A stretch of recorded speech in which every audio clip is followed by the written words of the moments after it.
सभी साथियों को नमस्कार। मैं गोलू बनारसी सच के साथ। आइए फिर आपको इस वीडियो के माध्यम से एक और सच को आपके बीच दिखाने का करते हैं प्रयास।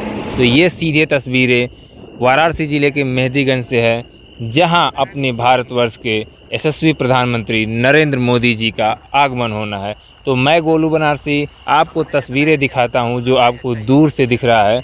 ये तैयारियां प्रधानमंत्री नरेंद्र मोदी जी के लिए की जा रही है। इस वीडियो के माध्यम से आप देख पा रहे होंगे कि एक बड़े क्षेत्रफल को साफ़ किया जा रहा है। बड़ी क्षेत्रफल की धानों की कटाई कर दी गई है। मशीनों द्वारा ज़मीन को समतल किया जा रहा है, मिट्टियों को खन दिया जा रहा है। और सवाल यहीं से शुरू होता है कि किसानों का फसल जो धान की खेती है अभी पूर्ण रूप से तैयार नहीं थी, लेकिन आगमन यहाँ नरेंद्र मोदी जी का होना है। तो जितना बड़ा ग्राउंड जिस प्रकार से साफ़ हो रहा है, जिस प्रकार से तैयारियां हो रही हैं, इस प्रकार से यहाँ मंच बहुत बड़ा होने वाला है। उद्घाटन रिंग रोड का होने वाला है। तो कहीं ना कहीं वाराणसी के लिए एक बड़ा सौगात होगा, एक भव्य उद्घाटन भी होगा। तो हमारा सवाल यहीं से शुरू होता है कि जो फसल धान की थी अभी पूर्ण रूप से पकी हुई नहीं है, लेकिन आगमन होना है नरेंद्र मोदी जी का। तो उस फसल को प्रशासन द्वारा नोटिस देके सूचना देकर कटवा दिया गया है, जिससे फसल नुकसान हुए हैं उसका मुआवजा देने का बात कहा गया है। और बड़ी बड़ी मशीनें लगी हुई हैं मिट्टी को बिल्कुल समतल करने में। यानी इस इतने बड़े क्षेत्र में कम से कम 50 किसानों का खेत होगा, जिनका एक मेड़बंदी के अंतर्गत हिस्सा होता है कि आपका इतना है, आपका इतना है। लेकिन ये जो बड़ी बड़ी मशीनें सभी डाड़बंदी को ख़त्म कर दे रहे हैं, तो आगे चलकर जब ये उद्घाटन समाप्त हो जाएगा तो लोगों को एक बड़ी दिक्कत का सामना करना पड़ेगा कि हमारा खेत कहाँ से कहाँ तक था, जिसमें प्रशासनिक तौर पर बाद में बंटवारे के हिसाब से लेखपाल के द्वारा लोगों को बांटा जाएगा, लेकिन कहीं ना कहीं उसमें कम बेसी होगा।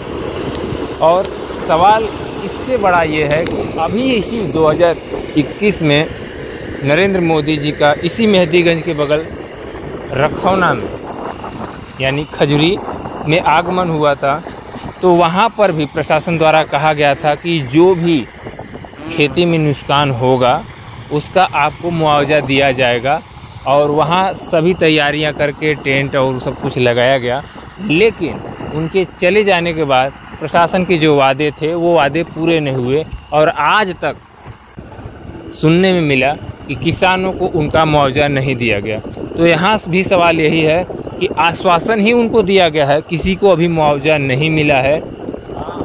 और इतनी बड़ी जो ग्राउंड की सफाई हो रही है, इसमें कहीं ना कहीं आगे चल के बहुत दिक्कत होगी, या साल भर तक इसमें लगभग लोग खेती नहीं कर पाएंगे, क्योंकि उनका खेत कितना है, किधर है, ये क्लियर नहीं हो पाएगा, क्योंकि ये ग्राउंड पूरा समतल और साफ किया जाएगा। तो मैं गोलू बनारसी किसी चीज़ का विरोध तो नहीं करता, लेकिन सच्चाई यहाँ यही है। और ये रिंग रोड बनारस से गाजीपुर, गोरखपुर आदि लंबे शहरों को जोड़ता है, और वाराणसी ज़िले के लिए ये काफ़ी सौभाग्य की बात है। तो चलिए मैं अपनी कैमरे के माध्यम से आगे बढ़ते हुए दिखाता हूँ कि ये जो रिंग रोड को नेशनल हाईवे में यानी NH-19 में मिलाया जा रहा है। मैं वो दृश्य दिखाऊंगा। रोड जो बहुत ज़ोरदार और भव्य बना हुआ है, एक मॉडलिंग रोड है। और बनारस, मैं तो कहूँगा पूरे यूपी में एक ऐसा मॉडल है ये रिंग रोड का और NH-19 से जोड़ने का, जो काफ़ी खूबसूरत और पूरी रूप से जो कंप्लीट हो जाएगा तो बहुत अच्छा लगेगा। ये प्रोजेक्ट आपको मैं पूरा दिखा रहा हूँ अपने कैमरे के माध्यम से। एक बहुत ही सुंदर नज़ारा है। इसका शुभारंभ भी बहुत जल्द होने वाला है, यानी 25 तारीख को होने वाला है।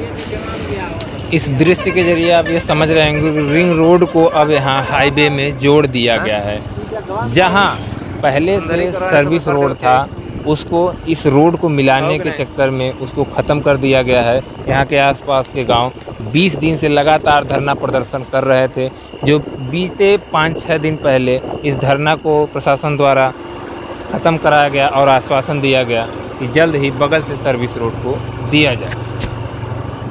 अपनी वीडियो को अब हम यहीं समाप्त करते हैं। अगर आप हमारे गोलू बनारसी चैनल से अभी नहीं जुड़े हैं तो जल्दी से जुड़ जाइए, और वीडियो अच्छा लगा हो तो दूसरों को ज़रूर शेयर करिए। धन्यवाद।